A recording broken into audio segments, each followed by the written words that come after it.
Hello friends, நம்ம ஜெரி ஜெயந்தி சேனலில் இன்றைக்கி என்ன பார்க்க போகிறோம் அப்படின்னா உருளைக்கிழங்கு சிக்கன் கிரேவி. அதுக்கு தேவையான பொருளை நான் உங்களுக்கு விசிபிளாக வச்சுருக்கேன்.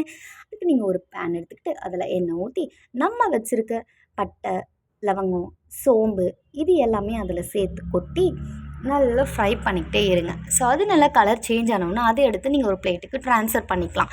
அடுத்து ஒரு வானல் எடுத்துக்கிட்டு அதில் நம்ம எடுத்து வச்சுருக்க எண்ணெயை எடுத்து ஊற்றிக்கலாம். எண்ணெய் நல்லா காயிற வரைக்கும் நம்ம வெயிட் பண்ணணுங்க. எண்ணெய் நல்லா காஞ்சதுக்கப்புறமா அதில் கொஞ்சமாக கடுகு ஆட் பண்ணி கடுகு நல்லா பொரிஞ்சதும் கூடவே சோம்பையும் சேர்த்து ஆட் பண்ணிக்கணுங்க. சோம்பு போட்டதும் சோம்பு நல்லா பொரிஞ்சு வந்த உடனே நம்ம வெட்டி வச்சுருக்க வெங்காயத்தை எடுத்து அதில் கொட்டணுங்க. வெங்காயம் நல்லா வதங்குற வரைக்கும் நம்ம அதை ஃப்ரை பண்ணிக்கிட்டே இருக்கணுங்க. வெங்காயம் நல்லா கோல்டன் கலரில் வரணுங்க. எப்போவுமே எந்த ஒரு நான்வெஜ் செஞ்சாலுமே நம்ம அந்த வெங்காயத்தை நல்லா கோல்டன் கலரில் வதங்குற வரைக்கும் நம்ம வெயிட் பண்ணி தக்காளி போட்டால் தாங்க குழம்பு நல்லாயிருக்கும். ஸோ நம்ம என்ன பண்ணோம் அப்படின்னா கோல்டன் கலர் வர வரைக்கும் வெங்காயத்தை வதக்கிட்டே இருக்கணுங்க. ஓரளவுக்கு கோல்டன் கலர் வந்துருச்சு. இப்போ தக்காளி ஆட் பண்ணி நல்லா வதக்கிட்டே இருக்கணுங்க. தக்காளியும் நல்லா குழைய வதங்கணுங்க. அதுக்கப்புறமா நம்ம என்ன பண்ணோம் அப்படின்னா ஒரு 3 பச்சை மிளகாவை கீறி வச்சுருக்கோங்க. அதை தக்காளி வந்தோடனே அதில் சேர்த்து ஆட் பண்ணிக்கணுங்க. கூடவே தக்காளிக்கு தேவையான அளவு உப்பையும் சேர்த்து அதெல்லாம் ஆட் பண்ணிக்கணுங்க. ஸோ ஓரளவுக்கு நல்லா தக்காளி குழஞ்சி வந்துடுங்க. சால்ட் ஆட் பண்ணதும் இன்னும் நல்லா சீக்கிரமாகவே உங்களுக்கு தக்காளி குழஞ்சி வந்துடுங்க. நல்லா வதக்கிட்டே இருங்க. நீங்கள் நல்லா ஃப்ரை பண்ணிக்கிட்டே இருந்ததுக்கப்புறமா எடுத்து வச்சுருக்க இஞ்சி பூண்டு விழுது அதில் ஆட் பண்ணிக்கணுங்க. நல்லா அதையும் சேர்த்து ஃப்ரை பண்ணிக்கிட்டே இருங்க. எப்போவுமே வெங்காயம் வதங்கும் போது யாரும் இஞ்சி பூண்டு போடாதீங்க. ஏன்னா உங்களுக்கு அடி பிடிக்குங்க. தக்காளி வதங்கும் போது போட்டிங்கன்னா உங்களுக்கு அடி பிடிக்காது. கூடவே மஞ்சத்தூள் ஆட் பண்ணி நல்லா கிளறிக்கிட்டே இருங்க. ஸோ நீங்கள் நல்லா கிளறிக்கிட்டே இருக்கும்போது இந்த மாதிரி எண்ணெய் பிரிஞ்சு வெளியே வரும்.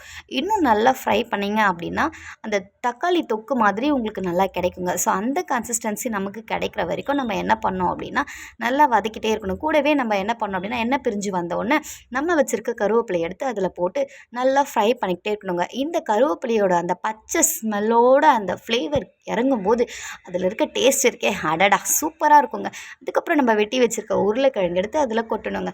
கொட்டி அதையும் சேர்த்து நல்லா டீப் ஃப்ரை பண்ணணுங்க. ஏன்னா உருளைக்கிழங்கு எப்போவுமே வேகிறது ரொம்ப கஷ்டம். ஸோ இந்த கன்சிஸ்டன்சியில் இருக்கும்போது நம்ம உருளைக்கிழங்கு அதில் போட்டோம் அப்படின்னா வேகிறதுக்கும் கொஞ்சம் ஈஸியாக இருக்குங்க.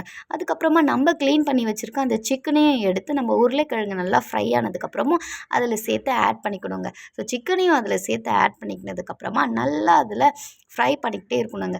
ஸோ சிக்கனை நீங்கள் கொட்டின உடனே எப்போவுமே அதை நீங்கள் தழுவிட்ட உடனே தண்ணி ஊற்றாதீங்க. ஏன்னா நீங்கள் தண்ணி உடனே ஊற்றுனீங்க அப்படின்னா சிக்கன் தனியாக தனியாக பிரிஞ்சு வெளியே வந்துடும்.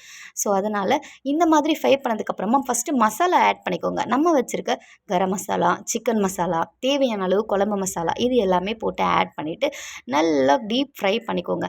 ஸோ எப்போவுமே கறி வந்துட்டு ஒன்றோட ஒன்று நல்லா ஒட்டுற அளவுக்கு, அதாவது மசாலா எல்லாத்தோட ஆட் ஆகிற அளவு வரைக்கும் நம்ம என்ன பண்ணோம் அப்படின்னா நல்லா வதக்கிட்டே இருக்கணுங்க. எண்ணெய் பிரிஞ்சு வெளியே வர அந்த டைமில் தேவையான அளவு கொஞ்சம் கொஞ்சமாக தான் தண்ணி ஆட் பண்ணணும். ஏன்னா நீங்கள் ஒரே அளவு தண்ணி ஆட் பண்ணிட்டீங்க அப்படின்னா குழம்பு ரொம்ப தண்ணியாக இருக்கும். கறி தனியாக பிரிஞ்சு வந்திருக்கும், குழம்பு தனியாக போயிருக்கும். ஸோ இந்த மாதிரி நீங்கள் கொஞ்சம் கொஞ்சமாக தண்ணியை ஆட் பண்ணும்போது உங்களுக்கு கரெக்டான கன்சிஸ்டன்சியில் அந்த கிரேவி வந்து கிடைக்குங்க. ஸோ ஒரு மூடி போட்டு நீங்கள் மூடி திறந்தீங்க அப்படின்னா சீக்கிரமாக உங்களுக்கு இது சிக்கன் அப்படின்றதுனால கண்டிப்பாக வெந்துருங்க. ஸோ என்ன பண்ணோம் அப்படின்னா நம்ம மூடியை போட்டு திறந்த உடனே ஓரளவுக்கு கொதி வந்திருக்கும். அந்த டைமில் நம்ம எடுத்து வச்சுருந்த அந்த பட்டை, லவங்கம் இருக்குது இல்லையா, அதை அரைச்சி வச்சதை எடுத்து அது கூட நீங்கள் ஆட் பண்ணி நல்லா தழுவிக்கோங்க.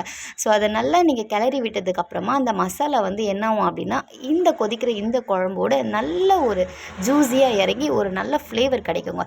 ஸோ இதை நல்லா கொதிக்க விட்டதுக்கப்புறமா அந்த கொதிக்கிற கேப்பில் நம்ம என்ன பண்ணோம் அப்படின்னா மிளகுத்தூள், உங்ககிட்ட வந்து மிளகுத்தூள் இருந்தால் மிளகுத்தூள் போட்டுக்கோங்க.